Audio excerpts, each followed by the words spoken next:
Assalamualaikum warahmatullahi wabarakatuh. Perkenalkan, nama saya Aldi Hasapuhadi. Saya dari Prodi Sistem Informasi UPBJ UT Surakarta.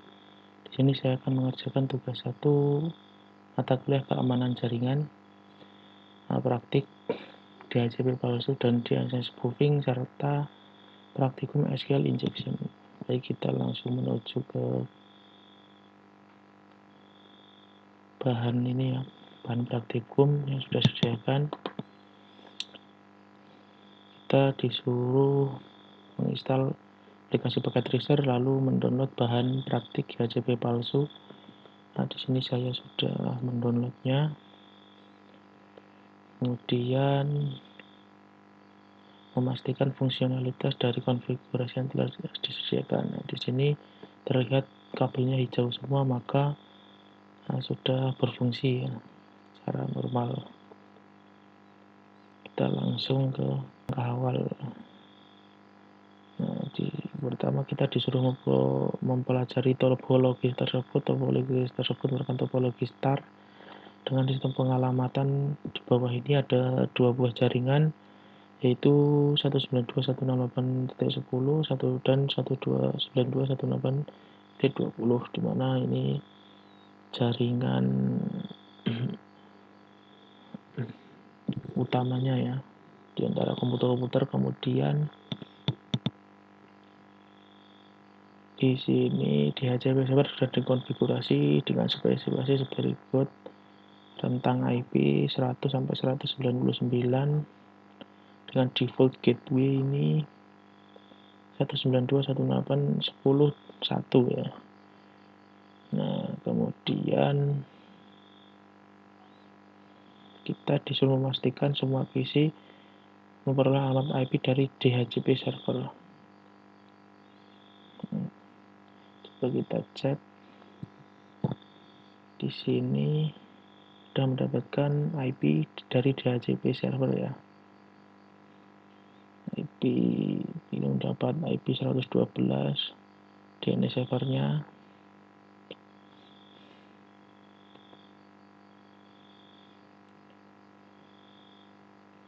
Nah, begitupun PC2 sudah mendapatkan DHCP IP dari DHCP server. Kemudian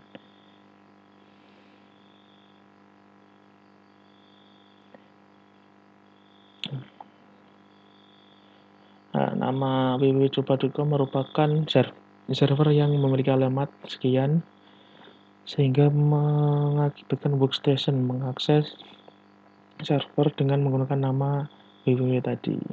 Nah, pastikan pula PC0 dan PC1 dapat mengakses www.coba.com ini melalui browser, dan pastikan PC0 mengakses web server palsu yang melalui alamat jaringan yang kedua 168.20.10.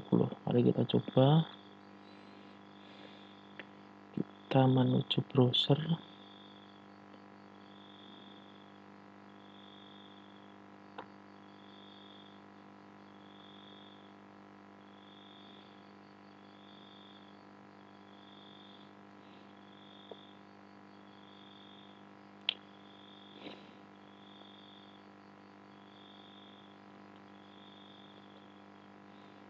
Kita menuju alamat www.coba.com. Nah, ini alamat web server ya yang ada di DHCP. Selamat data di pt.coba.com. Kemudian kita disuruh mengakses web server palsu melalui alamat IP 192.168.20.10. Nah, ini merupakan web server palsu. Ya, selamat datang, ada perbedaan dikit ya di sini kata-kata ini. Kemudian kita coba ke langkah berikutnya. Sudah bisa mengakses keduanya. Ini web server palsu, isinya dibuat mirip seperti konten yang terdapat di web server asli. Langkah percobaan. Langkah percobaan, perentas akan melakukan aktivasi DNS spoofing, memanfaatkan kelemahan cara kerja DHCP. Beberapa yang perlu dipersiapkan: mesin yang bertindak sebagai DNS dan DHCP musuh, Siapkan satu server yang akan dijadikan sebagai server DNS dan DHCP palsu dengan alamat IP statik, alamat satu network address dengan jaringan utama ya 168.10. Ini disuruh alamat berikut 10.102 default gateway-nya menyesuaikan. Ini sudah saya setting dan suruh menyambungkan ke server ke switch dan mengecek lagi melalui command prompt dan perintah berikut. Nah, ini server DHCP dan DNSL palsu, coba kita cek ya.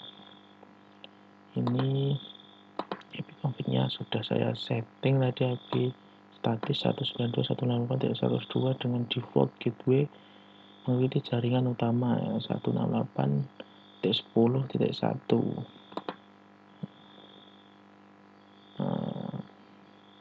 Ini disambungkan ke switch melalui kabel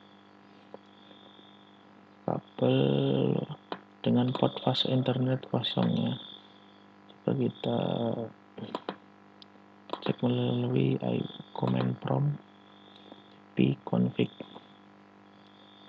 Sudah tertera IP-nya sesuai. Langkah berikutnya kita disuruh men-setting DHCP dan DNS ya. Nah, di sini kita mengaktifkan DHCP dengan DNS server dan start IP address dimulai dari 10.50 maksimal 50 IP address. Kemudian suruh setting ini DHCP ya, suruh meng-on-kan.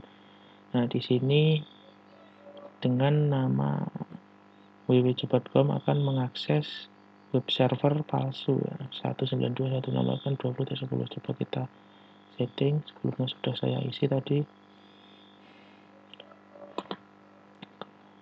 Kita masuk ke DHCP, kita on kan. Nah, ini sudah saya isi tadi. Default gateway jaringan utama, DNS servernya sesuai ya. Terus dimulai IP address dimulai dari 50, batasan sampai 50 IP address. Kemudian klik save saja nanti.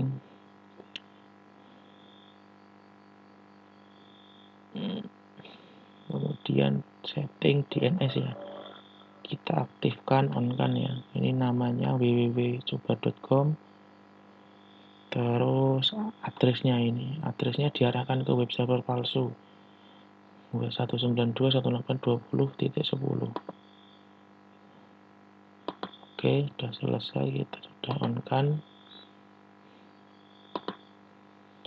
Kemudian langkah analisis, kita disuruh memilih salah satu PC untuk mengakses sampai mendapatkan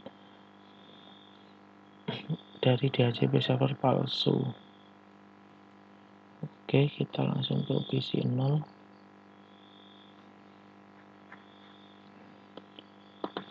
Nah, kita melakukan DHCP request sampai mendapatkan alamat IP ke DHCP server palsu ya.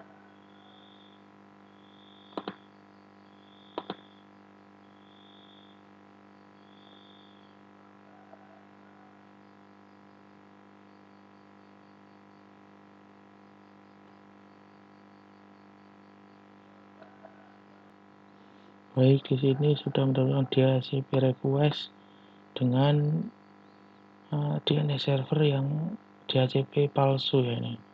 Coba kita cek langsung melalui web browser. Kita akan mengakses laman website www.coba.com.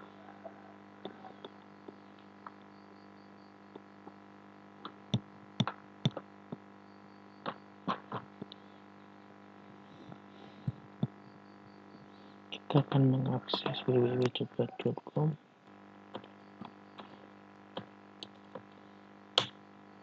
Nah, kita diarahkan ke web server palsu. Selamat datang di pt.coba.com. Jadi kita berhasil setting DHCP server palsu dengan DNS spoofing. Kemudian kita disuruh membuat kesimpulan praktek yang saya lakukan. Kesimpulannya dari praktek ini, yang pertama, DHCP ini merupakan sebuah protokol yang digunakan untuk distribusi IP address pada sebuah jaringan. Jadi dengan cara DHCP ini dapat dilakukan konfigurasi IP pada setiap perangkat jaringan secara otomatis. Jadi tentunya IP akan terus diperbarui dengan rentang angka tertentu. Sebagai contoh tadi di setting DHCP server palsu 50 rentang IP. Nah, dengan kehadiran DHCP server palsu ini tentu akan membuka peluang salah satu perangkat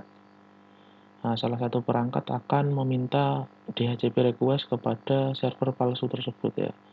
Setelah DHCP server palsu menanggapi request tersebut, nah, salah satu perangkat tersebut maka selanjutnya akan diberikan DNS palsu yang tidak sesuai yang diinginkan oleh pengguna PC ini ya. Karena pemberikan IP address ini dilakukan secara otomatis, maka terjadilah DNS spoofing tersebut. Perangkat akan diarahkan kepada alamat yang salah. Jadi akan diarahkan kepada web server palsu. Seperti praktek berikut ini ya. Jadi melakukan DHCP request tapi malah dialihkan ke web server palsu oleh DHCP palsu ini. Baik, untuk DHCP palsu dan DNS spoofing sudah selesai. Kita lanjut ke yang kedua, praktikum SQL injection. Langsung kita menuju ke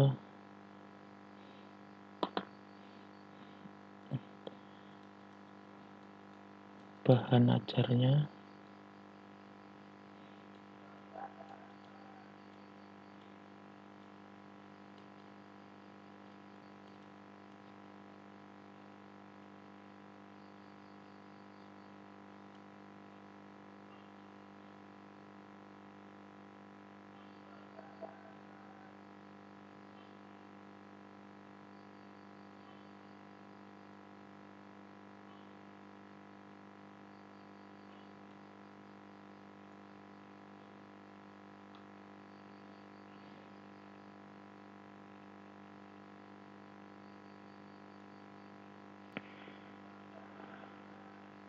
Oke, berikutnya kita ke praktikum SQL injection. Kita disuruh mengakses alamat berikut. Kita suruh mengikuti langkah-langkah SQL injection sesuai ini ya, sesuai alamat website. Kita coba akses.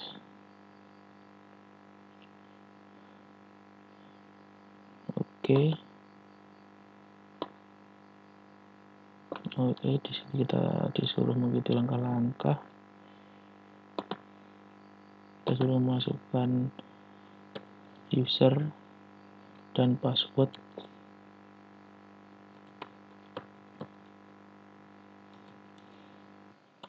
Kita masukkan user at email dan password. Kita klik enter, maka akan tampil error. Di sini ada tulisan detailnya. Kemudian kita masuki langkah berikutnya, sama username tapi passwordnya kasih 1 karakter.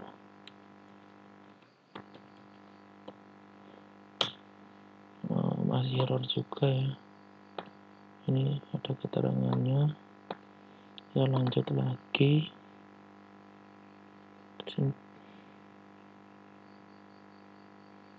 Baik, kita langsung menuju ke SQL injection-nya. Kita masukkan sebuah karakter ini.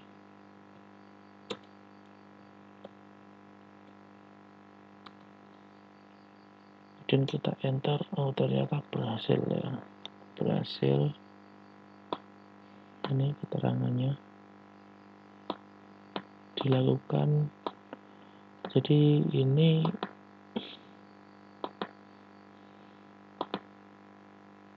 didefinisikan sebagai sebuah query oleh form inputnya.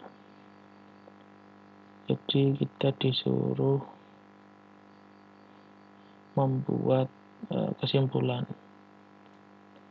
Kesimpulannya dari praktek SQL injection tersebut dapat saya simpulkan suatu web dapat ditembus melalui inputan sebuah karakter yang bisa dibaca sebagai perintah query. Jadi